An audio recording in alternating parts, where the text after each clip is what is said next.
നമ്മളെല്ലാവരും തന്നെ തേങ്ങ വളരെയധികം ഉപയോഗിക്കുന്നവരാണ്. അപ്പം നമ്മളിപ്പം സാധാരണ ഈ തോരൻ വെക്കാനും ചാറ് കറിക്കും പിന്നെ അവിയൽ പിന്നെ പായസം വെക്കും, ഇതിനെല്ലാം നമുക്ക് തേങ്ങ കൂടിയേ തീരൂ. അപ്പം നമ്മൾ ചിലപ്പോൾ 1ഉം 2ഉം തേങ്ങയൊക്കെ എടുത്ത് നമ്മൾ പൊട്ടിച്ച് ഉപയോഗിക്കുമ്പം ഒരു തേങ്ങാമുറി ഫുള്ളായിട്ട് മിച്ചം വരിക, അല്ലെങ്കിൽ തേങ്ങ ചിരണ്ടിന് ശേഷം ഒരു പകുതി തേങ്ങയായിട്ട് മിച്ചം വരിക, അങ്ങനെയൊക്കെ വരുന്ന സന്ദർഭങ്ങളിൽ നമുക്ക് തേങ്ങ ഫ്രിഡ്ജിൽ വെച്ചില്ലെങ്കിലും നമുക്ക് ഈ രീതിയിൽ കേടുകൂടാതെ സൂക്ഷിക്കാവുന്നതാണ്. നമുക്ക് വേണ്ടത് വിനാഗിരി, ഉപ്പ്, തണുത്ത വെള്ളം. അല്പം വിനാഗിരി എടുത്തിട്ട് നമ്മൾ തേങ്ങയ്ക്കകത്ത് നല്ലതായിട്ട് തേച്ച് കൊടുക്കുക. തേങ്ങാമുറിക്കകത്തോട്ട് മൊത്തം സ്പ്രെഡ് ചെയ്ത് തേച്ച് കൊടുക്കുക. തേങ്ങാമുറി 2-3 ദിവസത്തേക്ക് കേടുകൂടാതെയും ചെയ്യാതെ ഇരിക്കും. പിന്നെ നമുക്ക് വേണ്ടത് പൊടിയുപ്പാണ്. പൊടിയുപ്പ് എടുത്തിട്ട് ഇതുപോലെ തന്നെ നമ്മൾ തേച്ച് വെക്കുക.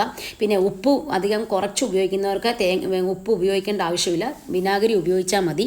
പിന്നെ നമുക്ക് വേണ്ടത് നല്ല തണുത്ത വെള്ളമാണ്. ഏതെങ്കിലും ഒരെണ്ണം ഉപയോഗിച്ച് നമ്മൾ ചെയ്താൽ മതി. തണുത്ത വെള്ളം എടുത്തിട്ട് നമ്മൾ ഒരു പാത്രത്തിലേക്ക് നല്ല ഒഴിച്ചിടുക. എന്നിട്ട് നമ്മൾ ആ തേങ്ങാമുറിയില്ലേ അതിനകത്തിട്ട് വെക്കുക.